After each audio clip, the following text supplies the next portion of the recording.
To change the position of the edge panel on Samsung Galaxy S24 Ultra, you have to change its handle position. To do so, swipe down the top of the screen and then tap setting icon. Scroll down the screen to find display. Tap display. Scroll down the screen. Tap edge panels. Tap handle.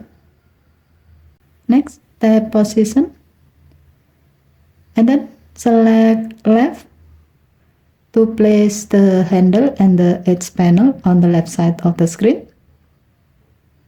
or select right to place the handle and the edge panel on the right side of the screen.